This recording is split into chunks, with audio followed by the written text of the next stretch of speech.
Olá, tudo bem com vocês? Hoje, dia 239 da nossa leitura da palavra em ordem cronológica, nós vamos ler os capítulos 1 ao 4 do livro de Ezequiel. Este livro foi provavelmente escrito entre 593 e 565 a.C., durante o cativeiro babilônico dos judeus. O profeta Ezequiel, autor do livro, como vemos no capítulo 1, versículo 3, era um contemporâneo de Jeremias e Daniel. Este livro pode ser dividido em 4 seções: profecias sobre a ruína de Jerusalém, profecias do juízo de Deus sobre as nações vizinhas, uma última chamada para o arrependimento de Israel e profecias sobre a futura restauração de Israel. Ezequiel ministrou uma geração extremamente pecaminosa e completamente sem esperança. Por meio de seu ministério profético, ele tentou levá-los ao arrependimento imediato e à confiança no futuro distante. Ele ensinou que Deus trabalha através de mensageiros humanos, que mesmo na derrota e desespero, o povo de Deus precisa afirmar a soberania de Deus, que a palavra de Deus nunca falha, que Deus está presente e pode ser adorado em qualquer lugar, que as pessoas têm que obedecer a Deus se quiserem receber bênçãos e que o reino de Deus virá. Como lidar com o mundo desviado? Ezequiel, destinado a iniciar o ministério de sua vida como sacerdote aos 30 anos, foi tirado de sua terra natal e enviado para a Babilônia com a idade de 25. Por 5 anos ele viveu em desespero. Aos 30 anos, ele teve uma visão majestosa da glória do Senhor que cativou o seu ser na Babilônia. A experiência de sua chamada o transformou. Ele se tornou avidamente dedicado à palavra de Deus. Percebeu que pessoalmente não tinha nada para ajudar os cativos em sua situação amarga, mas estava convencido de que a palavra de Deus falava ao seu estado e poderia dar-lhes a vitória. Ezequiel usou vários métodos para transmitir a palavra de Deus ao seu povo. Utilizou a arte ao desenhar um retrato de Jerusalém, ações simbólicas e conduta incomum para segurar a sua atenção. O livro de Ezequiel nos convida a participar de um novo e vivo encontro com o Deus de Abraão, Moisés e profetas. Temos de ser vencedores ou seremos vencidos. Este livro nos desafia a experimentar uma visão transformadora do poder, conhecimento, presença eterna e santidade de Deus. Nos desafia a deixar Deus nos dirigir, reconhecer que Deus dá aos seus servos a responsabilidade de advertir os ímpios de seu julgamento e, por último, ter uma experiência genuína de uma relação viva com Cristo, que disse que a nova aliança pode ser encontrada em seu sangue. Vamos à leitura? Capítulo 1. A primeira visão de Ezequiel. A visão dos 4 seres viventes. No 30º ano, no 5º dia do 4º mês, estando eu no meio dos exilados, junto ao rio Quebar, os céus se abriram e eu tive visões de Deus. No 5º dia do referido mês, no 5º ano de cativeiro do rei Joaquim, a palavra do Senhor veio expressamente a Ezequiel, filho de Buzi, o sacerdote, na terra dos caldeus, junto ao rio Quebar. Ali, a mão do Senhor esteve sobre ele. Olhei, e eis que do norte vinha um vento tempestuoso e uma grande nuvem envolta em fogo e rodeada de resplendor. E no meio disso havia uma coisa como metal brilhante que saía do meio do fogo. Do meio disso saía algo semelhante a 4 seres viventes, cuja aparência era esta: tinham a semelhança de um ser humano. Cada um tinha 4 rostos e 4 asas. As suas pernas eram retas e a planta dos pés era como a de um bezerro e brilhavam como bronze polido. Debaixo das asas, nos 4 lados, tinham mãos humanas. Assim, todos os 4 seres viventes tinham rostos e asas. As asas se uniam uma à outra. Eles não se viravam quando se moviam. Cada um andava para a sua frente. Quanto à forma de seus rostos, cada um tinha um rosto de ser humano. Do lado direito, os 4 tinham o rosto de leão, do lado esquerdo, o rosto de boi, e os 4 também tinham o rosto de águia. Assim eram os seus rostos. Suas asas se abriam para cima. Cada ser vivente tinha 2 asas, unidas cada uma à do outro. Com as outras 2 asas eles cobriam o corpo. Cada um andava para sua frente. Para onde o espírito queria ir, eles iam. Não se viravam quando se moviam. O aspecto dos seres viventes era como carvão em brasa, à semelhança de tochas. O fogo corria resplandecente por entre os seres viventes, e dele saíam relâmpagos. Os seres viventes zigue-zagueavam à semelhança de relâmpagos. A visão das 4 rodas. Quando eu estava olhando para os seres viventes, eis que havia uma roda no chão ao lado de cada um deles. O aspecto das rodas e a sua estrutura eram brilhantes como o berilo. As 4 tinham a mesma aparência, cujo aspecto e estrutura eram como se uma roda estivesse dentro da outra. Quando elas andavam, podiam ir em 4 direções e não se viravam quando se moviam. Os aros dessas rodas eram altos, emitiam medo, e nas 4 rodas os aros estavam cheios de olhos ao redor. Quando os seres viventes se moviam, as rodas se moviam ao lado deles. Quando eles se elevavam do chão, também as rodas se elevavam. Para onde o espírito queria ir, eles iam, pois o espírito os impelia, e as rodas se elevavam do chão juntamente com eles, porque nelas estava o espírito dos seres viventes. Quando os seres viventes se moviam, as rodas se moviam. Quando eles paravam, as rodas paravam. E quando eles se elevavam do chão, as rodas também se elevavam com eles, porque o espírito dos seres viventes estava nas rodas. Sobre a cabeça dos seres viventes havia algo semelhante ao firmamento, como cristal brilhante que metia medo, estendido sobre a cabeça deles. Por debaixo do firmamento, cada ser vivente estendia 2 asas na direção do ser que lhe estava próximo, e com as outras 2 asas cobriam o corpo. Quando eles andaram, ouvi o ruído das suas asas, que era como o som de muitas águas, como a voz do Onipotente, um som de tumulto, como o tropel de um exército. Quando eles paravam, abaixavam as asas. Veio uma voz de cima do firmamento que estava sobre a cabeça deles. Quando eles paravam, abaixavam as asas. A visão da glória divina. Por cima do firmamento que estava sobre a cabeça dos seres viventes, havia algo semelhante a um trono, como uma safira, e sobre essa espécie de trono estava sentada uma figura semelhante a um ser humano. Vi que essa figura era como metal brilhante, como um fogo ao redor dele, desde a sua cintura e daí para cima. E desde a sua cintura e daí para baixo, vi que esta figura era como fogo, e havia um resplendor ao redor dela. Como o aspecto do arco que aparece nas nuvens em dia de chuva, assim era o resplendor ao redor. Esta era a aparência da glória do Senhor. Ao ver isto, caí com o rosto em terra e ouvi a voz de quem falava. Capítulo 2. O chamado de Ezequiel. Esta voz me disse: Filho do homem, fique em pé e falarei com você. Enquanto falava comigo, o Espírito entrou em mim e me fez ficar em pé.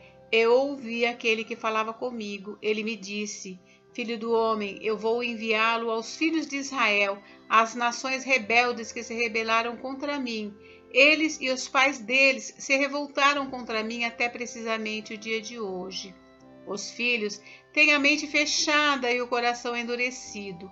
Eu vou enviá-lo até eles, e você lhes dirá: assim diz o Senhor Deus.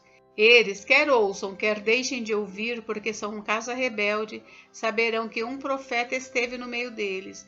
Você, filho do homem, não tenha medo deles, nem do que eles disserem. Mesmo que você esteja entre sarças e espinhos e more com escorpiões, não tenha medo do que eles disserem, nem se assuste com o rosto deles, porque são casa rebelde. Você lhes dirá as minhas palavras, quer ouçam, quer deixem de ouvir, pois são rebeldes. Você, filho do homem, ouça o que eu lhe digo, não seja rebelde como essa gente. Abra a boca e coma o que eu vou lhe dar. Então olhei, e eis que certa mão se estendia para mim, e nela se achava o rolo de um livro. Ela o desenrolou diante de mim, e estava escrito por dentro e por fora. No rolo estavam escritas lamentações, gemidos e ais. Capítulo 3. Ainda me disse: Filho do homem, coma o que está aí diante de você. Coma este rolo, depois vá falar à casa de Israel. Então abri a boca, e ele me deu o rolo para comer, e me disse: Filho do homem, coma e encha o seu estômago com este rolo que eu lhe dou. Eu o comi, e na minha boca era doce como mel. A missão do profeta. Disse-me ainda: Filho do homem, vá à casa de Israel e diga-lhe as minhas palavras, porque você não está sendo enviado a um povo de fala obscura nem de língua difícil, mas à casa de Israel. Você não está sendo enviado a muitos povos de fala obscura e de língua difícil, cujas palavras você não poderia entender. Se eu o enviasse a esses povos, eles certamente dariam ouvidos a você. Mas a casa de Israel não vai querer dar ouvidos a você, porque não quer dar ouvidos a mim, pois toda a casa de Israel tem o coração fechado e a mente endurecida. Eis que endureci o seu rosto contra o rosto deles, e endureci a sua fronte contra a fronte deles. Tornei a sua fronte mais dura do que a rocha, como diamante. Portanto, não tenha medo deles, nem se assuste com o rosto deles, porque são casa rebelde. Ainda me disse mais: Filho do homem, guarde em seu coração todas as minhas palavras que eu lhe falar, e ouça-as com muita atenção. Vá falar com os exilados, os filhos do seu povo, e quer ouçam, quer deixem de ouvir, fale com eles e diga-lhes: assim diz o Senhor Deus. Então o Espírito me levantou, e ouvi atrás de mim a voz de um grande estrondo que, levantando-se do seu lugar, dizia: Bendita seja a glória do Senhor. Ouvi o ruído das asas dos seres viventes que tocavam umas nas outras, e o barulho das rodas juntamente com eles, e o som de um grande estrondo. Então o Espírito me levantou e me levou. Eu fui, amargurado no furor do meu espírito, e a mão do Senhor se fez forte sobre mim.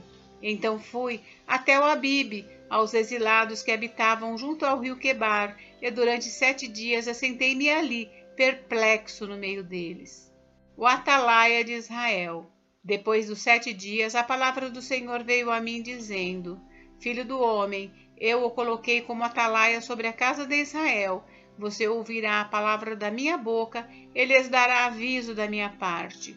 Quando eu disser ao ímpio: você certamente morrerá, e você não o avisar e nada disser para o advertir do seu mau caminho, para lhe salvar a vida, esse ímpio morrerá na sua maldade, mas você será responsável pela morte dele. Mas se você avisar o ímpio, e ele não se converter da sua maldade e do seu mau caminho, ele morrerá na sua maldade, mas você terá salvo a sua vida. Também quando o justo se desviar da sua justiça e fizer maldade, e eu puser diante dele um tropeço, ele morrerá. Visto que você não o avisou, ele morrerá no seu pecado, e os atos de justiça que ele havia praticado não serão lembrados, e você será responsável pela morte dele.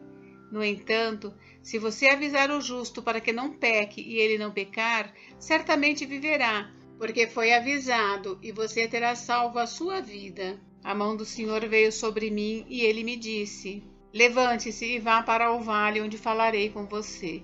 Levantei-me e fui para o vale, e eis que a glória do Senhor estava ali, como a glória que eu tinha visto junto ao rio Quebar, e caí com o rosto em terra. Então o Espírito entrou em mim, e me pôs em pé, e falou comigo e me disse: Vá para a sua casa e tranque-se dentro dela.